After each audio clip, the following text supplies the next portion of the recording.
pour quelle raison, pour quel empêchement d'autres personnes vraiment empêchées, qui a rêvé d'être là, mais ils se retrouvent d'être empêchés, vrais enfants de Dieu. Et pour ceux qui fuient le Seigneur, on n'a pas à s'inquiéter là-dessus. C'était toujours comme ça. Mais pour ceux qui voulaient être là et qui ne sont pas là, que le Seigneur se souvienne d'eux et les bénisse abondamment au nom de Jésus. Pour toi qui es là ce soir, tu es déjà béni parce que la vraie bénédiction, c'est être dans la présence de Dieu. Amen. Donc, quand on parle de la bénédiction, ce n'est pas les pièces d'argent ou les billets de colonisation qu'on appelle le franc CFA, derrière lesquels les gens se tuent. Alors que c'est juste un fusil de malédiction. C'est-à-dire que voici, tu as été colonisé par ce billet-là. Les gens fuient Dieu pour ça. Et nous le bénissons au nom de Jésus. On va continuer notre étude biblique dans l'épître de l'apôtre Pierre au 5e chapitre. Je crois que tu as ta Bible. C'est-à-dire que tu ne t'es pas souvenu qu'aujourd'hui c'est le culte là et pendant que tu étais en train d'aller quelque part, tu as viré pour venir à l'église. Que tu t'es préparé et tu as ta Bible bien. Nous sommes dans 1 Pierre chapitre 5. 1 Pierre chapitre 5. Le verset premier dit ceci. Voici les exhortations que j'adresse aux anciens qui sont parmi vous, moi anciens comme eux, témoins des souffrances de Christ et participants de la gloire qui doit être manifestée. Nous avons affaire ici à une exhortation qui s'adresse aux anciens. Vous savez, dans l'église, il y a ce qu'on appelle les anciens, les dirigeants de l'église. Ceux-là qui veillent sur le troupeau de Dieu. Ceux-là qui ont autorité dans l'église de Dieu. Les anciens. Il n'a pas dit « et les anciennes ». La Bible était claire là. Il dit « et les anciens ». Nous comprenons là que c'est exclusivement réservé aux hommes, cette position d'autorité dans l'église. Et mes frères et mes sœurs, vous qui m'écoutez ce soir, je ne sais pas, peut-être demain ou après-demain, tu peux être appelé frère à être ancien dans une église. On ne sait jamais. Dieu sait qui il appelle. Mais comprends bien ceci. Il dit, à vous qui êtes des anciens qui sont parmi vous, moi ancien comme eux, c'est Pierre qui est en train d'écrire ici. Il dit, moi qui suis ancien, Pierre était un ancien de l'église primitive, de l'église de Jérusalem, principalement. Parce que Pierre était dans une église locale, il était dans une église où il y avait des frères et des sœurs, où il y avait des évangélistes, des apôtres. Il était apôtre même. Mais ce qui est là, en plus de ça, Dieu, le Seigneur a fait de lui un ancien, la couronne de l'église. Il dit, paissez le troupeau de Dieu qui est sous votre garde. Non par contrainte, mais volontairement selon Dieu. Non pour un gain sordide, mais avec dévouement. Seigneur, bénis ta parole ce soir au nom de Jésus. Il dit, paissez le troupeau de Dieu. Frère, être un ancien, être un pasteur, ça c'est une lourde responsabilité. C'est une charge. Paître les troupeaux de Dieu, c'est une grande responsabilité. Frère, vous savez, lorsque Salomon vient d'être nommé, ou un roi d'Israël, Dieu lui dit, demande-moi ce que tu veux, je te donnerai. Salomon dit, tu m'as fait régner sur un peuple nombreux pour que je rende justice. C'est moi qui les dirige. C'est moi qui va les perdre. Donne-moi la sagesse. Dieu t'est dépassé. Frère, pour perdre le troupeau de Dieu, Ce n'est pas facile. Mais par la grâce de Dieu, tout est possible. Paisser le troupeau de Dieu. Voilà pourquoi, lorsque j'apprends, au fur et à mesure que le temps passe, quand j'entends parler qu'il y a une école biblique, une école de théologie, où n'importe qui vient de n'importe quel coin, on vous fait asseoir, on vous enseigne comment vous allez perdre le troupeau de Dieu. Et on vous dit qu'on vous a ordonné pasteur, ordonné évêque, ordonné, je ne sais pas trop, évangéliste, bishop, tout ce que vous connaissez là. Frère, imaginez un peu, je suis là, interprétons un peu la fête des écoles bibliques là. C'est un établissement. Un catholique vient, il se forme. Un protestant vient, se forme. Un adventiste est là assis. Je suis de Pentecôte, je suis là assis, je prends ma chaise. Qui est là devant pour m'enseigner quoi même? Pour que j'aille. Vous savez, quand tu dis pasteur, berger du troupeau de Dieu, père, veiller sur le troupeau, frère, ce n'est pas le jeu. Ce n'est pas le jeu. Tous ceux-là qui ont reçu cet appel de Dieu là, personne n'a reçu ça avec action de grâce. Dis que merci Seigneur parce que tu m'as béni. Tous ont cherché à fuir parce qu'ils ont senti, c'est-à-dire le poids du travail qu'ils ont à faire. Commençant depuis Moïse, ils ont commencé à dire que non, ce n'est pas moi, je cherche une autre personne. Et quelqu'un prend son argent, il part, il se forme, entre guillemets. Il paye, il dit que je suis pasteur. Il dit que, regardez ici, frère. Il dit, paissez le troupeau de Dieu qui est sous votre garde. Quand Dieu te donne une brebis, peut-être même qu'à l'église comme ça, on dit que bon, voici la brebis si c'est à ta garde, ma soeur. La brebis si c'est à ta garde, mon frère. Paie-le, veille sur lui. Vous voyez? Ce n'est pas le jeu. L'être humain est bizarre, compliqué. Son esprit est dispensé partout. C'est-à-dire qu'il est venu détruit complètement par le diable pour le relever, pour l'éduquer, pour le présenter sans tache ni ride devant la face de Dieu. Ce n'est pas le jeu. Ce n'est pas l'œuvre humaine. Ce n'est que l'œuvre du Saint-Esprit seulement. Non par crainte, c'est-à-dire qu'on ne paie pas les brebis de Dieu par crainte ou pour faire plaisir aux gens, pour dire que je suis en train aussi de faire un travail, non. Et non par crainte de quelqu'un, ou par crainte de la mort, ou par crainte de qui que ce soit, je ne sais pas trop. Mais volontairement, ça doit être volontiers. Selon le fardeau que Dieu a mis dans le cœur. Selon Dieu et non selon les hommes. On ne peut pas selon les hommes, mais selon Dieu. Non pour un gain sordide, mais avec dévouement.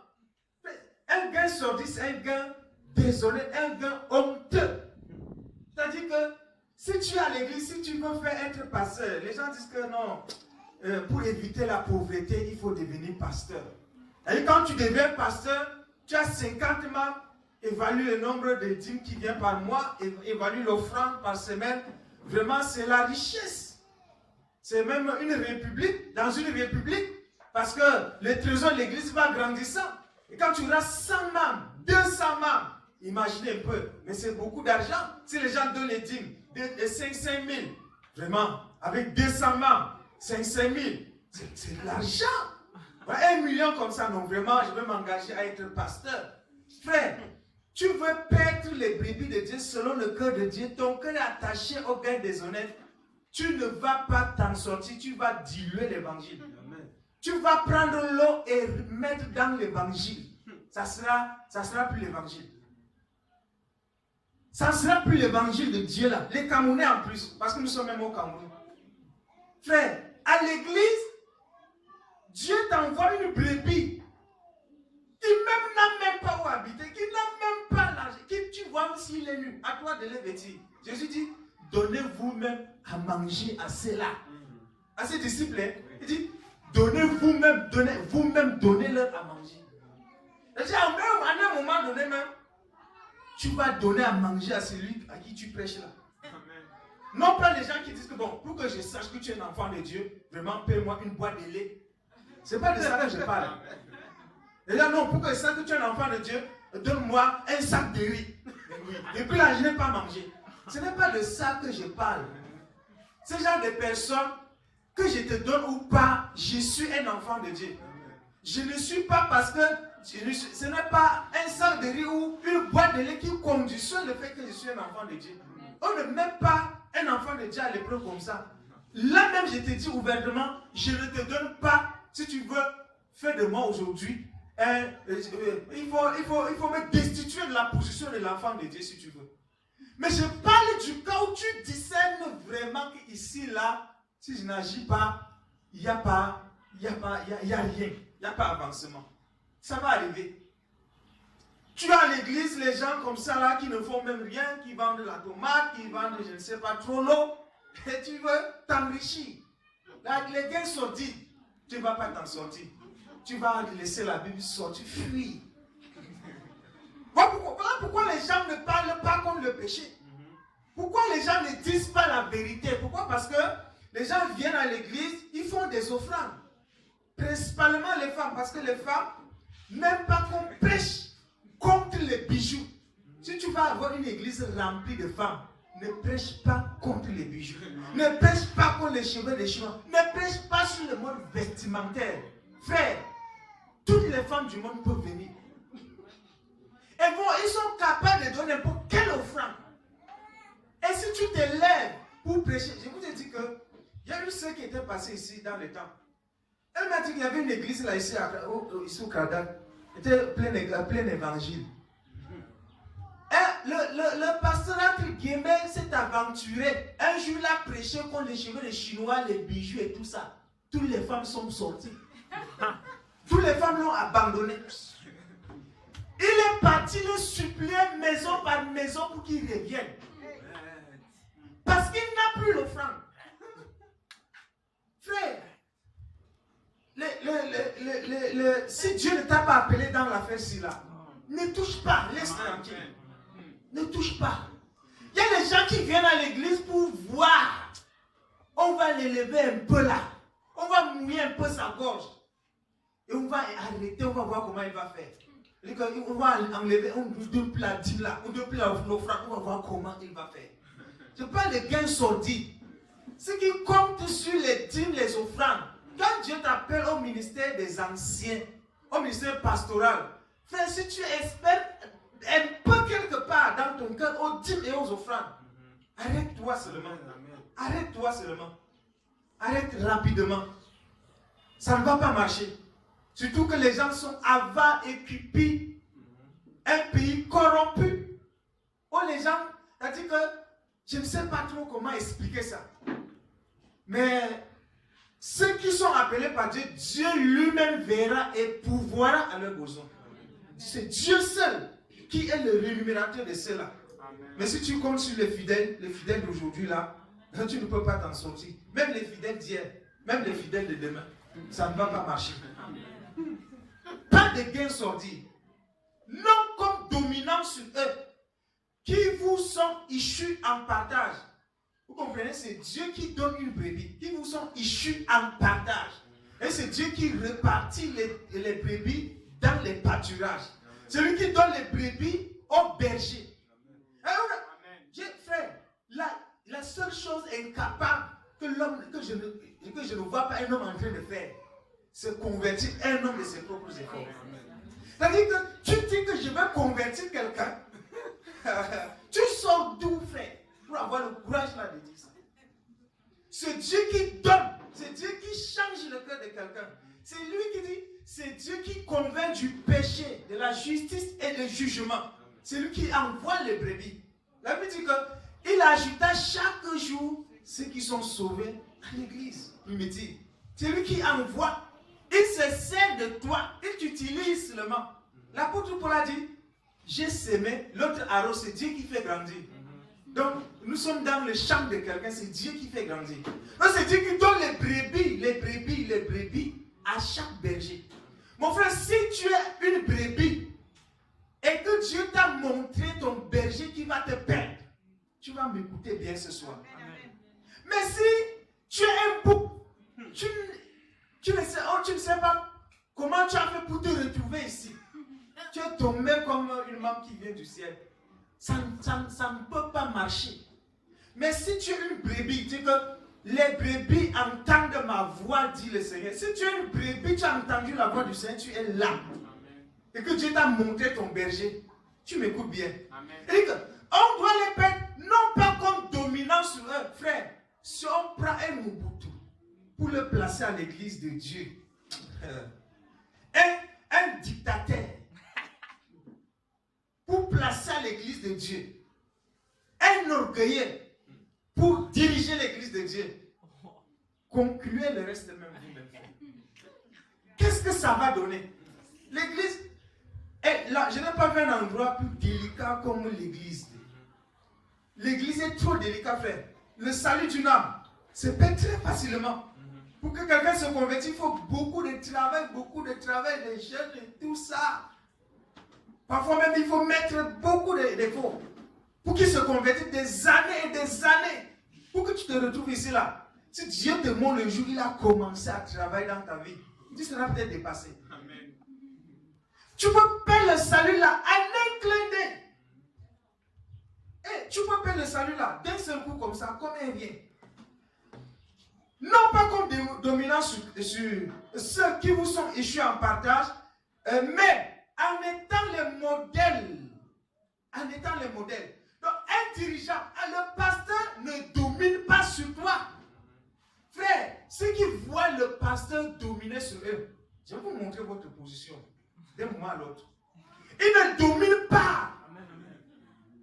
Il est en train de te perdre, de te montrer le chemin. Il est en train de te diriger. Tu n'as jamais rencontré un pasteur qui domine sur les gens. Jamais rencontré quelqu'un. Tu as vécu, demain, vérifie l'histoire de Mobutu. Tu vas voir comment il a agi. Avec le peuple congolais à son époque. Et lorsque le souverain pasteur paraîtra, vous obtiendrez la couronne incorruptible de la gloire. Le souverain pasteur qui est Jésus. Ça veut donc, frère, lorsque tu fais normalement ton travail, lorsque tu fais bien le troupeau de Dieu, pas pour des gains déshonnêtes, pas pour les offrandes, pas pour plaire à quelqu'un, pas pour se faire voir, mais pour faire selon Dieu, tu auras le couronne à faire. Et ce couronne-là, c'est une couronne incorruptible.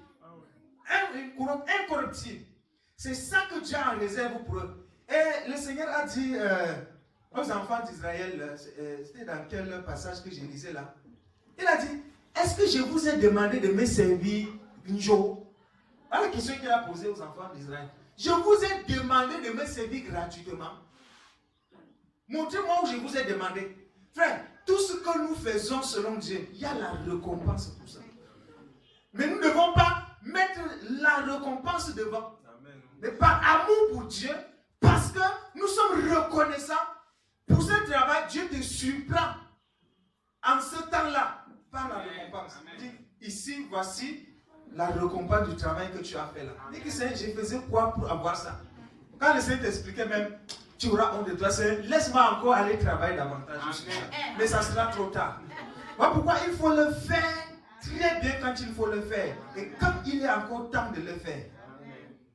De même, vous qui êtes jeunes, frère, toi qui es jeune, l'autre jour, dit, qui sont les jeunes? Moi. Jeunes, soyez soumis aux anciens. Ouais, il commence par les anciens. Il dit, anciens, vous ne devez pas dominer sur eux. Vous devez être le modèle. Vous devez montrer comment on doit se conduire aux brebis. C'est-à-dire que toi-même, tu montres comment on marche. Ne presse pas que faites ce que je vous dis, mais ne faites pas ce que moi je fais. Ce n'est pas de ça qu'il est question. Dit, sois même modèle. Prêche par ta vie à tes brebis. Sois le modèle en toutes choses. Ne montre pas, frère, je suivais, il y a les enfants têtus. Il y a les enfants vraiment têtus.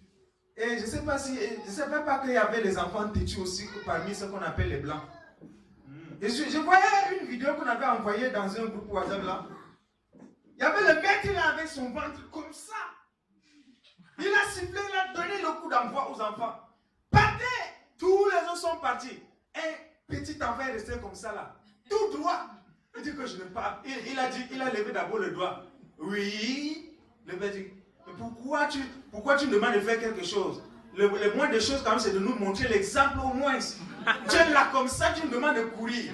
Le petit là, je suis dépassé par les événements. Et son maître est comme ça. C'est pas si vous courez et donne le coup de sifflet. Oui. Et le petit là est resté. Frère. Donc, un modèle, même les enfants, même quand nous enseignons à l'école ou n'importe comment, hein, il faut être le modèle. Ne mets pas le fardeau sur les gens, ce que tu ne peux pas faire. Dis que fais-le à quelqu'un. Tu ne peux pas faire, fais. Jeune, tu ne peux pas gêner. Il faut gêner, faire 30 jours. Pour ce problème, tu ne peux pas même toi-même gêner. Montre-lui comment on gêne. Amen. Et dit, soyez donc soumis aux anciens. Amen. La soumission, c'est quoi, frère? C'est quoi la soumission? Soyez soumis aux anciens.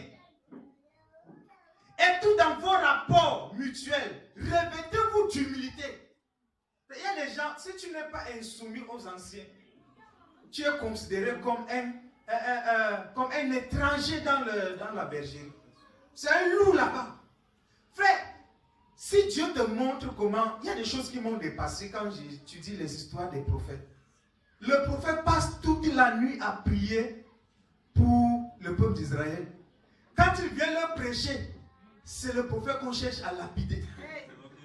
C'est lui qui prie, Seigneur, pardon, il crie toute la nuit. Dieu dit, va, prêche-leur alors la repentance. Quand il vient prêcher, il dit, tu ne dois pas vivre. Il dit, tu ne dois pas vivre. Est-ce que tu peux imaginer un seul instant, frère, ce que ton berger endure pour toi? Pour que tu te rebelles à lui comme ça là. Les rebelles, le contraire de la soumission, c'est la rébellion. La rébellion, c'est quoi? Faire le contraire de ce qu'on me demande de faire. Et volontairement. Moi, je ne suis pas dans ça. Ok. Et c'est aujourd'hui que je suis dans l'église. Vous me montrez même pas comme ça là. On trie les ordonnances auxquelles on se soumet. On trie les instructions. On trie ce qui nous plaît. On se soumet quand ça nous plaît. Et quand ça va à l'encontre de notre volonté, okay. Je suis à l'église aujourd'hui. Je suis à l'église depuis. Hein. Tu es à l'église depuis. Et tu es où aujourd'hui? Tu es où aujourd'hui? Soumets-toi, frère. Il y a un pouvoir dans la soumission. Un pouvoir redoutable. Tu te soumets à quelqu'un, tu deviens son maître. Peut-être tu ne sais pas. Quand tu te soumets à quelqu'un, tu deviens son dirigeant. Amen. Quand tu te rebelles à quelqu'un, tu deviens son adversaire, son ennemi. Et quand il a l'autorité sur toi, il te détruit. Frère, c'est lui. Si tu veux dribbler Dieu, le jongler, le manipuler, soumets-toi à lui et humilie-toi. Là, Dieu, tu vas faire de lui ce que tu veux. Amen. Et tu vas faire de lui ce que tu veux. Parce que quand tu fais ça, tu fais. Fais ça, tu fais. Frère, il sera dépassé. Mais qui est cet enfant-ci? Mais fais ça, tu fais. Fais ça, tu fais. Tu ne murmures pas, tu fais avec joie. Lui qui voit les cœurs des gens, tu fais. Ah, je suis vous-même. Frère, tu peux contrôler la vie de quelqu'un en te soumettant à lui. Même celui à qui tu te soumets là, tu ne peux même pas imaginer qu'est-ce qui est dans son cœur envers toi. Tu ne peux pas savoir ça. Il y a un pouvoir dans la soumission. Maintenant, la rébellion nous détruit simplement. Quand je suis rebelle, je cours dans le sac. Je passe seulement tout droit au sépulcre. Et tout dans vos rapports mutuels, revêtez-vous d'humilité. L'humilité n'est pas une douce voix. C'est-à-dire que parler comme le chat. C'est pas ça l'humilité. C'est pas une voix basse. On manipule, oui, papa, oui, maman, oui, mon frère. C'est-à-dire c'est comme si tu veux tomber. Tu peux parler comme ça, frère. Tu es plus rebelle que le diable. L'humilité, frère, se démontre lorsqu'on attaque, lorsqu'on est contre notre volonté. Lorsqu'on s'oppose à moi, ce que tu fais n'est pas bien. Et toi, tu as toutes les preuves que ce que tu fais est bien. Parce que les rebelles, tout ce qu'ils font toujours est bien. Quand tu vois quelqu'un orgueilleux, frère, je vais te donner, teste-toi ce soir. Pour savoir que tu es un orgueilleux. C'est toi qui as toujours raison. Tout ce que tu conçois est toujours bien. Personne ne peut te convaincre. Toutes tes positions sont toujours bonnes.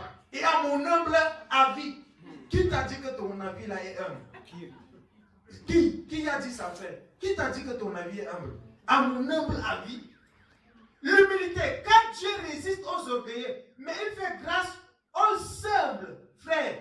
Dieu résiste aux orgueilleux, mais il fait grâce aux humbles. Amen. Vous savez, quand Dieu résiste à quelqu'un, vous pouvez imaginer, frère. Dans tout ce que tu fais, Dieu te résiste. Dieu s'oppose à toi. Quand le Saint-Esprit s'oppose à toi, imagine. Lui qui est supposé nous consoler quand nous sommes dans les afflictions. C'est lui qui nous supporte. C'est lui qui nous console, qui nous délivre du péché, qui veille sur nous, qui nous enseigne. S'oppose à moi. Tu imagines un peu ton sort. Humiliez-vous donc sous la puissante main de Dieu afin qu'il vous élève au temps convenable. Frère, je n'ai pas vu depuis que je lis ma Bible une personne qui s'est humiliée et Dieu a persisté, a appliqué sa sentence dans sa vie. J'ai lu toute ma Bible. Je n'ai pas vu quelqu'un que Dieu a averti, qui était digne de mort.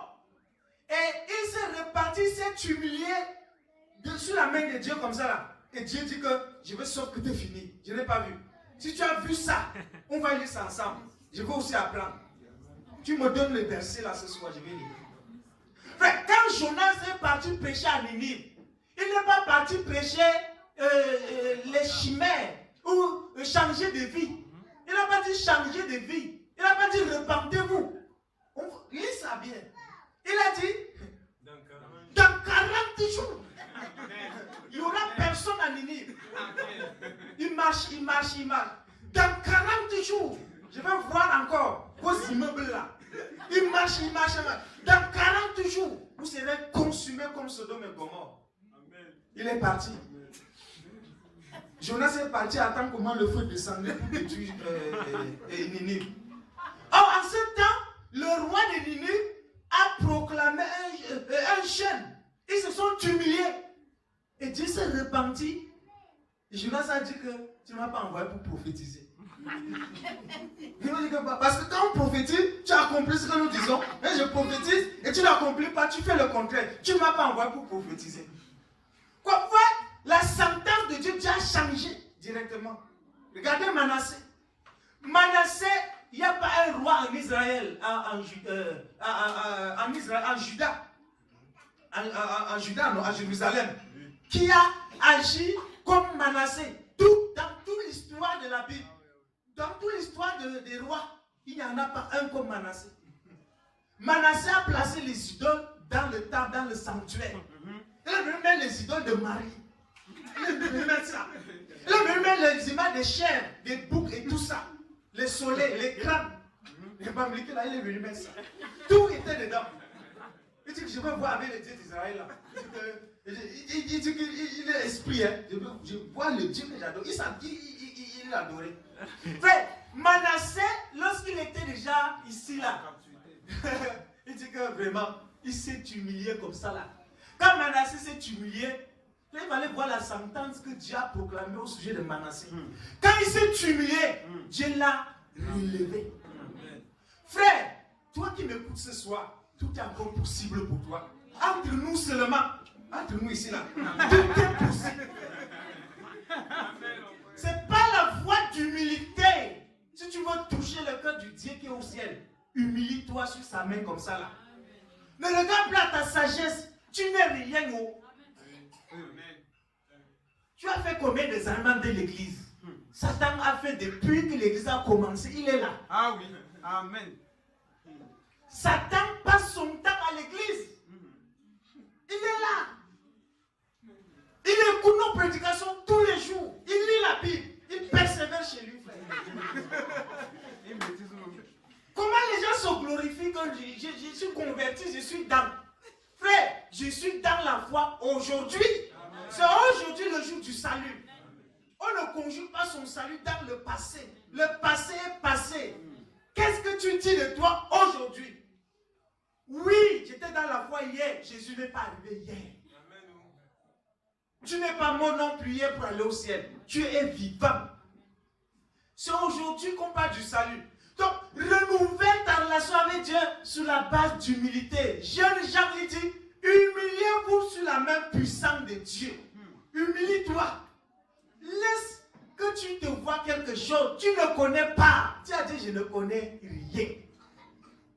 Brise l'orgueil dans ton cœur, frère. L'orgueil ne peut pas s'en sortir devant Dieu. L'orgueil s'oppose aux autorités. Frère, je vous dis, c'est lui qu'on appelait Corée, Dathan et Abiram là. Quand Dieu avait déjà dit, éloignez-vous, la terre va se fendre, ces criminels vont descendre ensemble. Je vous assure, avant que la terre ne se fende, s'il tombait à genoux, dit, pardonne-moi, j'ai péché. S'il tombait comme ça à genoux là, la terre n'allait plus se fendre. La terre n'allait plus se fendre. Je ne connais pas, j'ai cherché, frère, j'ai cherché. Je continue à chercher, peut-être je vais trouver une révélation sur quelqu'un qui s'est humilié, pleurait, se lamentait. Frère, quand les Israélites se repentaient, ils déchiraient leurs habits, ils portaient le sac. Ils mettaient le sang. Ils gênaient sur la poussière. Quand ils gênaient comme ça là, voilà le foyer là dehors. Il met sa tête au foyer là. Comme ça qu'ils gênaient. Pour s'humilier, Seigneur, pour s'humilier. Aujourd'hui, il n'y a pas d'humilité. Je suis puissant, je suis grand, je peux m'en sortir. Je ne suis pas n'importe qui. Et vraiment, il y a beaucoup d'églises même. Surtout qu'aujourd'hui, là, avec ça encore, le diable a fini avec les églises. Il y a beaucoup d'églises. Tu ne t'en sors pas ici, tu ne vois pas qu'il y a encore l'autre là-bas mieux. Frère, c'est le diable qui est derrière l'orgueil. Le péché de Satan, c'est l'orgueil, c'est l'orgueil, c'est l'orgueil. Satan n'avait pas deux péchés. Satan n'était pas chassé à cause de la fornication, ni à cause de l'adultère, ni à cause de l'ivrognerie, ni à cause de la sorcellerie. C'est à cause de l'orgueil. Frère, fais ceci. Prie contre l'orgueil pour toi. Je ne sais pas dans quel... L'orgueil peut t'amener à un niveau où tu ne peux plus te repentir. Et c'est plus dangereux. Quand l'orgueil te conduit à un niveau où te repentir un calvaire, c'est fini pour toi. Satan a fini pour toi. Examine bien ton cœur, frère. Est-ce que tu es debout? Est-ce que je suis soumis à l'autorité de l'église? Est-ce que je suis vraiment soumis? Ça veut dire quoi? Je m'examine. Est-ce que j'observe les ordonnances, les règles prescrites à l'église? C'est-à-dire que les règlements intérieurs de l'église, l'orgueil se manifeste comment? C'est écrit où? C'est écrit où? Quand on donne ça, on a écrit ça où? Ah, pardon, laisse-moi ça. Dans quel verset? Laissez-nous ça. Non, pardon. Ça ne marche pas avec moi. Hein. C'est comme ça avec les orgueils. Frère, on peut te dire littéralement, même si tu as raison, celui qui est un, laisse tomber d'abord sa raison. Accorde l'autorité qui est sur lui. Et ce proverbe est vrai. Le père qui est assis voit plus loin que son fils qui est debout. Mais tu ne peux pas dire que tu vois plus loin que le pasteur. C'est Dieu qui fait voir. C'est lui qui fait voir et c'est lui qui rend aveugle. Dieu ne peut pas donner les yeux plus longs à une brebis que le pasteur. Ça se passe comment? C'est pas pour vous-même, vous avez déjà jugé. C'est pas moi qui l'ai dit cette fois-ci. Frère, donc il faut t'humilier profondément. T'abaisser. Tout est encore possible pour toi. C'est récupérable. C'est récupérable. Et la seule moyen de récupérer, c'est de t'humilier devant le Dieu Tout-Puissant. Sur sa main. Et quand tu t'humilier devant le Dieu puissant, c'est quoi? Il y a des gens qui croient que c'est le Dieu. Tu n'as pas la main de Dieu, tu ne peux pas sauter au ciel. Humilie-toi, frère. Sur la main de ceux que Dieu t'a envoyé. Aligne-toi, Seigneur, je m'aligne. J'ai compris que c'était moi qui étais perdu. Pardon. Et honte de toi. Celui que Dieu a touché aura honte de lui quand il voit son péché là. Quand il se regarde là, il aura honte de lui. Là, on sait que Dieu est passé. Dieu a touché la personne. Mais si Dieu ne l'a pas touché, il a toujours raison. Il est puissant, il est fort. Il peut faire ça Dieu à quelqu'un. On ne joue même pas avec lui. Et déchargez-vous sur lui de tous vos soucis, car lui-même prend soin de vous. Amen. Frère, regardez alors. Dieu prend soin de toi. Déchargez-vous sur lui de tous vos soucis. Je ne sais pas ce soir, quel est le souci que tu as? Quel est ton souci? Non, entre nous. Pendant que je parle, tu peux déjà examiner. Quel est ton souci? À quoi tu penses? Qu'est-ce qui t'empêche de lire la Bible? Quand tu te couches, tu n'arrives même pas à dormir. Il y a quel problème, frère? Dis, décharge-toi sur lui de tous tes soucis. Quels que soient les soucis que tu as. Dieu n'a que faire de ça, hein, parce que notre Dieu a tout. Il a tout. Il donne selon sa gloire. Donc décharge-toi sur lui de tous tes soucis et humilie-toi. Et le Dieu là, il prend soin de toi, frère. Vous savez, prendre soin de quelqu'un, vous savez ce que ça veut dire? Prendre soin. C'est-à-dire, Dieu prend soin de toi. Il connaît tes besoins. Il connaît quand tu te lèves. Il connaît quand tu vas te coucher. Dieu connaît ce qui va arriver à chacun de nous quand il va rentrer. Dis qu'il prendra soin de toi. Crois à la Bible. Ne crois pas à la science. Accepte la science comme une réalité physique. C'est aussi comme ça. Mais la Bible, crois entièrement à la Bible. Jésus prend soin de moi. Si Jésus ne faisait pas, je ne suis pas là. C'est comme même hier, là, avant-hier, j'étais même déjà mort.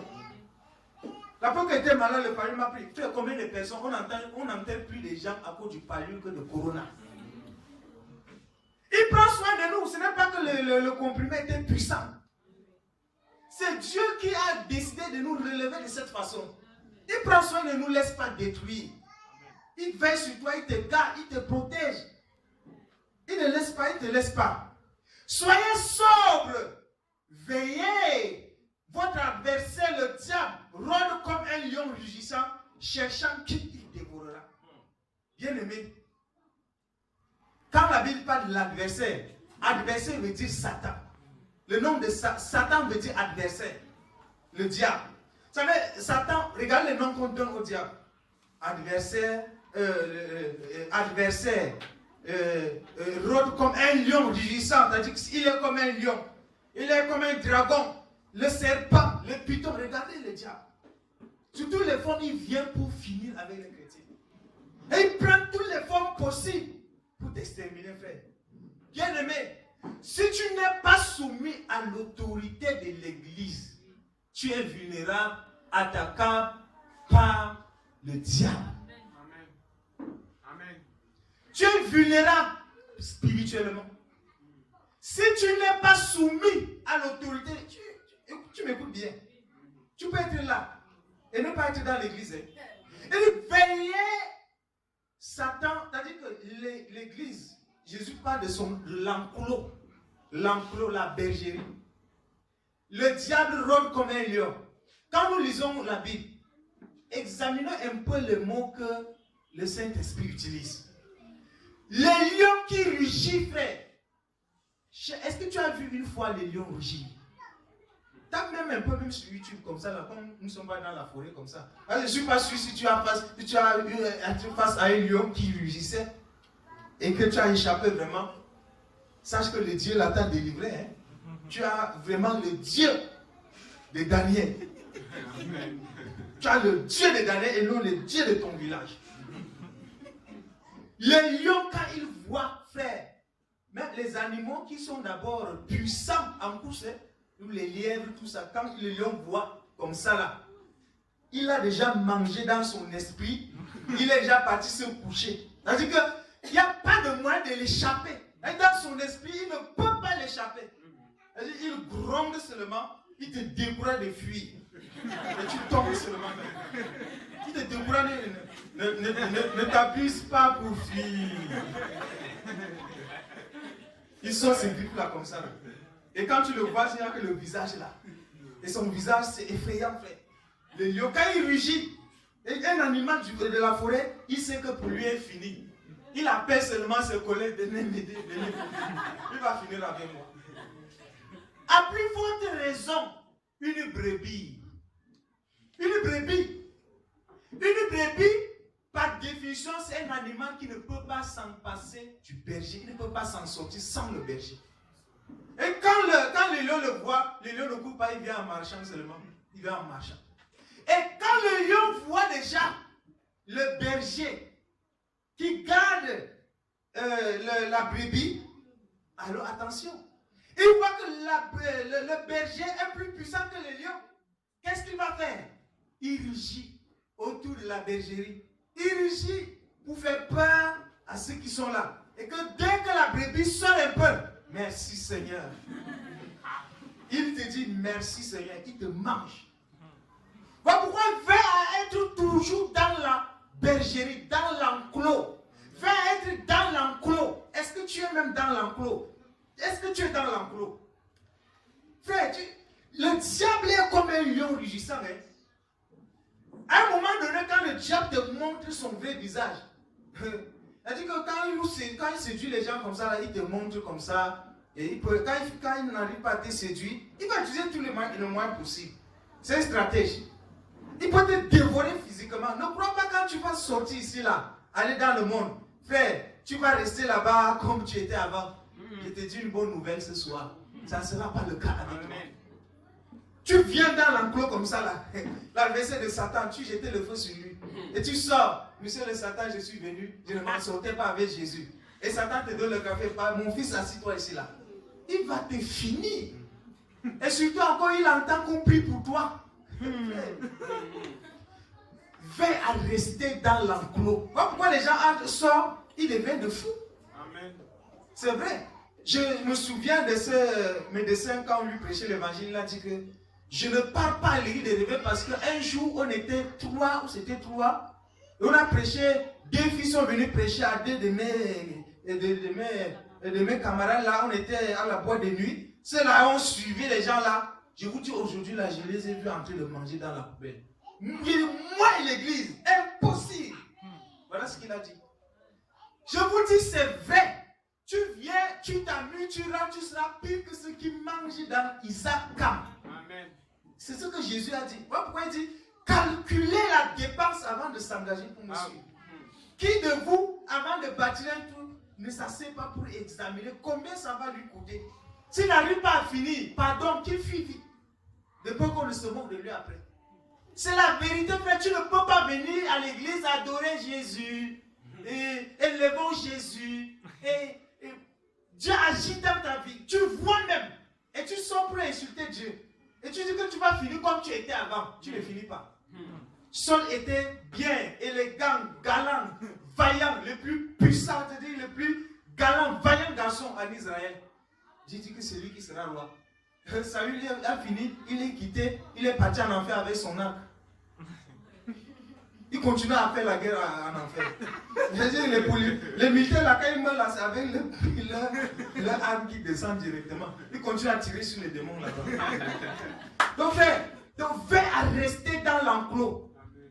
Résistez-lui avec une foi ferme, sachant que les mêmes souffrances sont imposées à vos frères dans le monde. Frère, on résiste à Satan par une foi ferme, on ne le fuit pas. On reste dans la foi. Malgré l'adversité, malgré les rugissements, frère, notre foi triomphe du monde. Malgré les rugissements, tiens ferme, n'aie pas peur. Et courage, frère. C'est la lâcheté que d'abandonner Jésus. Moi, je vois ça, c'est la lâcheté. Celui qui abandonne Jésus est un lâche. Tiens ferme. Reste ferme dans la foi. Quelle que soit l'adversité. Quel que soit le problème, quel que soit, Jésus seul qui m'a appelé va m'aider, va me faire sortir de ce problème. Et Satan dit que ne le fuyez pas. Le Dieu de toute grâce qui vous a appelé en Jésus-Christ à sa gloire éternelle, après que vous aurez souffert un peu de temps, vous perfectionnera lui-même, vous affermira, vous fortifiera, vous rendra inébranlable. Vous entendez ça? Il fait ça dans la vie de qui? Celui qui a accepté souffrir pour un peu de temps. Amen. Ceux qui fuient, c'est que les chrétiens qui restent au milieu là. Dès que ça chauffe dans le monde, il vient à l'église. Dès que ça chauffe à l'église, non, le pasteur réduit, va dans le monde. Frère, accepte la souffrance. Et le Dieu de toute grâce va t'affermir, il va te perfectionner. Jésus a dit, soyez parfaits, car votre Père Céleste est parfait. Frère, il dit ça. Il dit ce commandement, il sait pourquoi il le dit. Il dit, il vous perfectionnera. Frère, quelle que soit la souffrance dont tu souffres aujourd'hui là, persévère. C'est pour peu de temps. C'est un peu, ça ne dure pas. Ne murmure pas. Nous sommes, l'épître de l'apôtre Pierre, c'est l'exhortation aux frères qui sont affligés, qui souffrent à cause du nom de Jésus. Voilà l'épicentre de cette épître-là. Donc frère, ne cherche pas à jongler, ne fuis pas l'église parce que ça, il y a la souffrance, je ne m'en sors pas à l'église, c'est même quelle histoire là, c'est même quoi comme ça. Non! Si c'était comme ça que tu dois souffrir, souffre avec action de grâce. Mieux de mourir dans la souffrance là, que de sortir, aller contourner, aller en Égypte. Dieu dit, quand vous allez en Égypte là, il y a des choses quand Dieu dit, votre appui de l'Égypte là, quand tu vas là, Dieu brise déjà. Voilà pourquoi il dit que, sachant que les mêmes souffrances, le Dieu de toute grâce qui vous a appelé, résistez-lui avec une foi ferme, sachant que les mêmes souffrances sont imposées à vos frères dans le monde. Comment tu vas dans le monde chercher le secours auprès de ceux qui souffrent? Tu crois que tes frères sont à l'aise dans le monde? Et ils souffrent parce qu'ils n'ont pas Jésus. Et toi, quand tu viens, que ça ne va pas avec Jésus, frère, tu as fini. Et comment ceux-là vont se convertir un jour? Notre frère était là-bas, il ne s'en sort jamais. Donc on comprend qu'on a été fait pour l'enfer. Frère, si quelqu'un a une préoccupation, il peut déjà se lever, on lui donne le micro. Pendant que je continue à parler par rapport à l'enseignement de ce soir. Et s'il n'y a pas de préoccupation, je continue à enseigner. Donc là, c'est Dieu qui rend quelqu'un parfait. Ce n'est pas, tu ne peux pas toi-même. Et il rend parfait ceux-là qui ont accepté souffrir pour peu de temps à cause du témoignage de Jésus. Oui, ma soeur, la soeur va parler.